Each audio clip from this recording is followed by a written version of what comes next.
Hey everyone, welcome back to Speak Squad Chats. I'm Maria. And I'm Jake.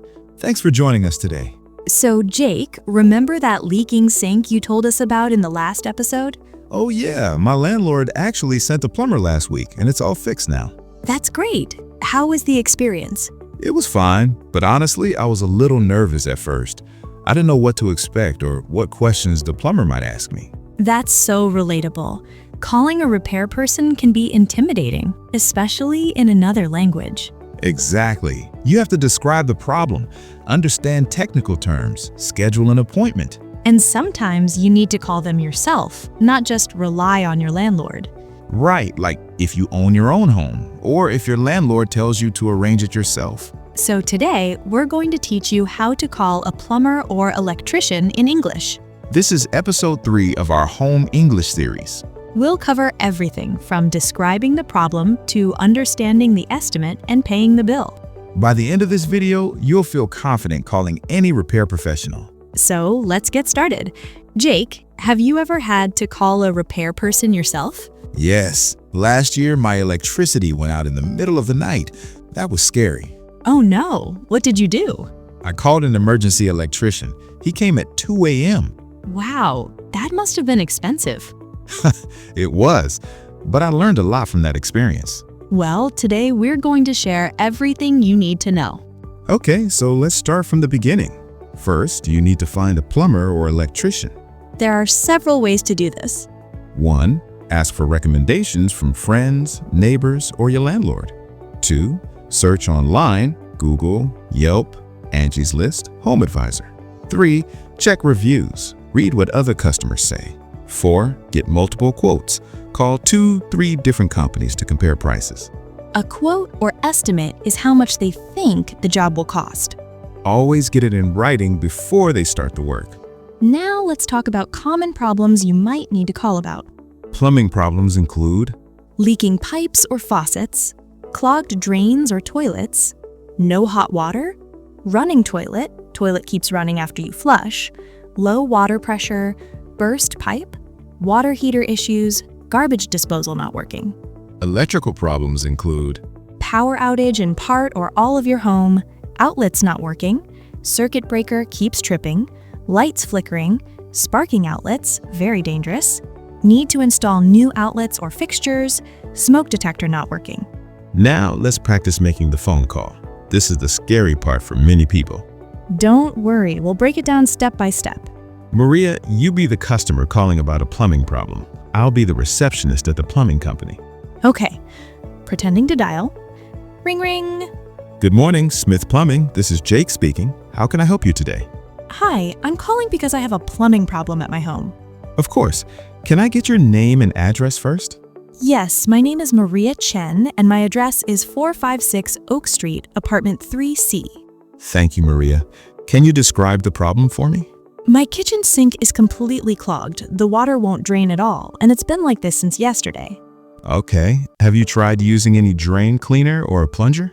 Yes, I tried a plunger, but it didn't help. I see. This sounds like it might need professional attention. Are you available for a service call today?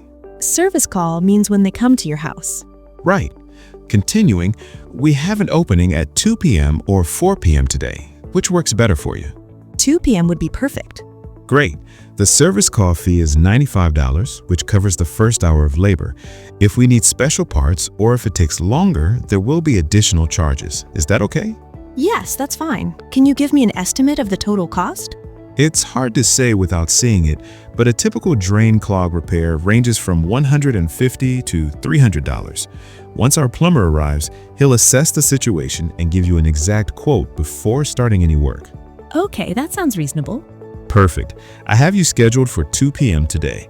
Our plumber, Tom, will call you 30 minutes before he arrives. Do you have any questions? No, I think that covers everything. Thank you. You're welcome. We'll see you at 2 p.m. That was great. Let's break down what happened. First, I ask for basic information, name and address. Then you described the problem clearly and mentioned what you'd already tried. Right. Always mention if you've tried to fix it yourself. That's helpful information. Then you explained the costs, both the service call fee and the estimated total. Very important. You don't want surprise charges. And you offered a time window for the appointment. Exactly. Now let's learn some important vocabulary. Service call fee, the basic charge just for them to come out, usually $75 to $150. Labor, the cost of the worker's time, usually charged by the hour. Parts or materials, any items they need to buy to fix the problem. Estimate or quote, how much they think it will cost. Emergency service, when they come outside normal hours, nights, weekends, costs more.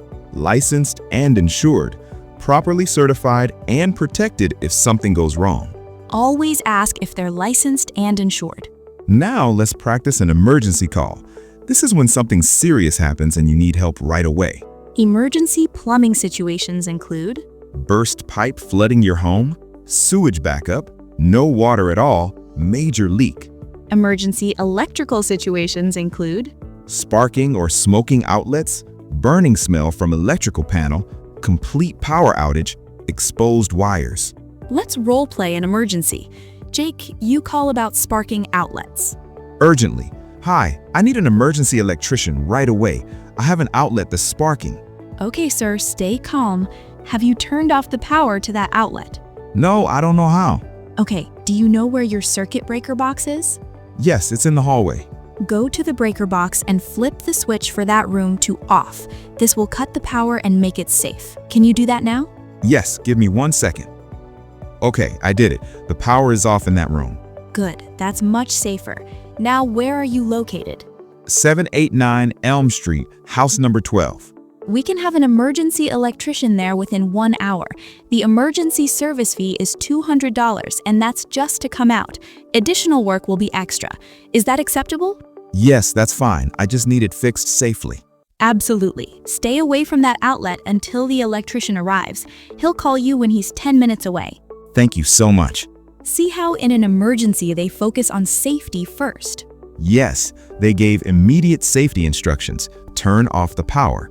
And notice the emergency fee is much higher, $200 instead of $95. Emergency services always cost more. Now let's talk about what happens when the repair person arrives. First, they'll introduce themselves and show you their ID or company badge. It's okay to ask to see identification. Safety first.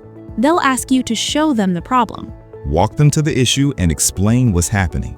They'll examine it and diagnose the problem. Diagnose means figure out what's wrong. Then they'll give you an estimate, how much it will cost and how long it will take. This is when you can ask questions. Don't be shy. Important questions to ask. What exactly is wrong? What needs to be done to fix it? How much will this cost, including parts and labor? How long will it take? Is this covered by any warranty? Do I need to do anything to prevent this in the future? These are all legitimate questions that good repair people expect. They should explain everything clearly before starting work. If the price is much higher than you expected, you can say, That's more than I was expecting. Can you break down the costs for me? or, is there a less expensive option? Or even, I need to think about this. Can you give me a written estimate and I'll get back to you? You're not obligated to say yes on the spot. Right. Except in emergencies, you can always get a second opinion. Now, let's talk about common phrases you'll hear from plumbers and electricians. I need to turn off the water or electricity. This is normal. They need to work safely. This will take about time period. They're telling you how long you'll need to wait. I need to get parts from my truck or the store. Sometimes they have to leave briefly to get materials. This is going to require a permit. A permit is official permission from the city for major work. You'll need to call your landlord about this. If it's a major issue, your landlord might need to approve and pay for it. I recommend replacing this rather than repairing it. They're suggesting a longer-term solution. Now let's talk about payment. Most repair people accept Cash, credit or debit cards, checks, though less common now, digital payment apps, Venmo, Zelle, etc. Always ask what payment methods they accept before they arrive. When the job is done, they'll give you an invoice or bill. An invoice is an itemized list of what they did and what it costs. Review it carefully before paying. It should include Description of work performed, cost of labor by hour or flat rate, cost of parts and materials, any additional fees, total amount due, payment terms. If you see charges you don't understand, ask. Can you explain this charge for me? Good repair people will explain everything clearly. Once you pay, they should give you a receipt, Keep this. You might need it for your records, tax deductions if you own the home, warranty claims, landlord reimbursement. always, always keep receipts. Now, let's talk about tipping. Do you tip plumbers or electricians? This is a common question. In the US, tipping is not required for plumbers or electricians. Unlike restaurants where tipping is expected, repair people charge enough to cover their wages.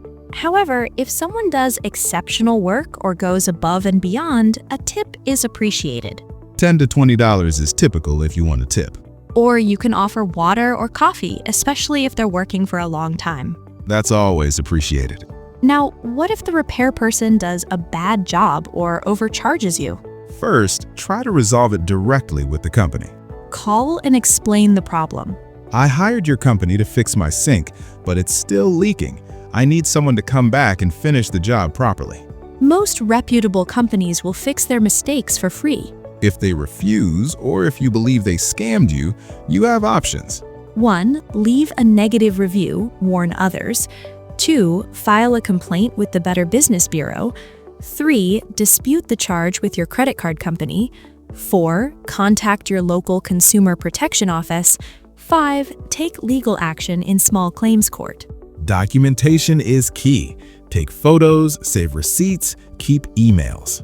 This is why getting written estimates before work starts is so important. Let's practice one more scenario, explaining a problem that's hard to describe. Good one. Sometimes you don't know the technical terms.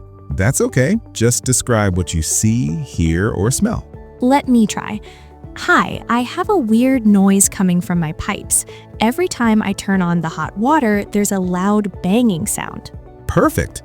You described when it happens, when hot water turns on, what you hear, loud banging sound, where it comes from, pipes. You don't need to know it's called water hammer. The professional will figure that out. Exactly. Just describe symptoms, not diagnoses. Other helpful descriptive words: sounds, dripping, gurgling, hissing, humming, buzzing, clicking, banging. Smells, burning, sewage, gas, musty, rotten. Visuals: leaking, dripping, sparking, flickering, discolored, rusty. These words help professionals understand the problem. One more important tip: ask about prevention. How can I prevent this from happening again? Good repair people will give you maintenance advice. Like, don't pour grease down your drain, or test your smoke detectors monthly. This shows you care about your home and want to learn. Okay, Jake, what's the most expensive repair you've ever had to pay for? Oh man, probably when my water heater died. It cost $1,200 to replace it. Ouch, that's expensive. Yeah, but I learned that water heaters typically last 10 to 12 years, so I should have been prepared. That's a good point. Regular maintenance can prevent expensive emergencies. Exactly. What about you? I once had to pay $400 to fix my garbage disposal, but that was because I put things down it that I shouldn't have. What did you put down there? Potato peels. I didn't know they're bad for garbage disposals. Lesson learned. Definitely. Okay, let's do a quick vocabulary review.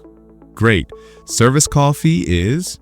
The basic charge for them to come to your house. Estimate or quote is? How much they think the repair will cost. Labor is? The cost of the worker's time. Parts or materials are?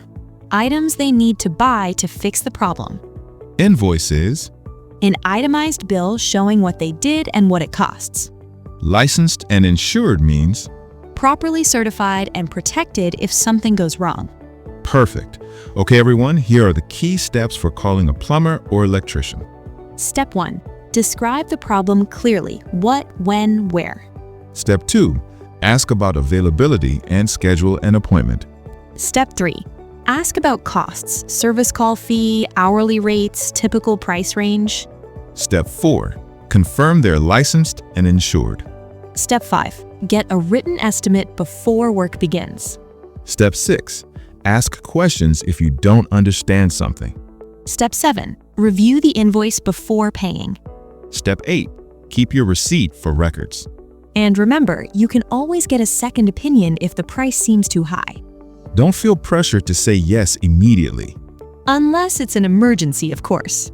Right. Safety always comes first. All right, everyone. We hope this helps you feel confident calling repair professionals in English. This was episode 3 of our Home English series. Next episode, we'll talk about dealing with neighbors, the good, the bad, and the noisy. If you found this video helpful, please give us a thumbs up. And subscribe to Speak Squad Chats for more practical English conversation practice. Leave a comment. Have you ever had to call a plumber or electrician? How was your experience? Thanks so much for watching. Good luck with your home repairs. See you in the next video. Bye. Bye.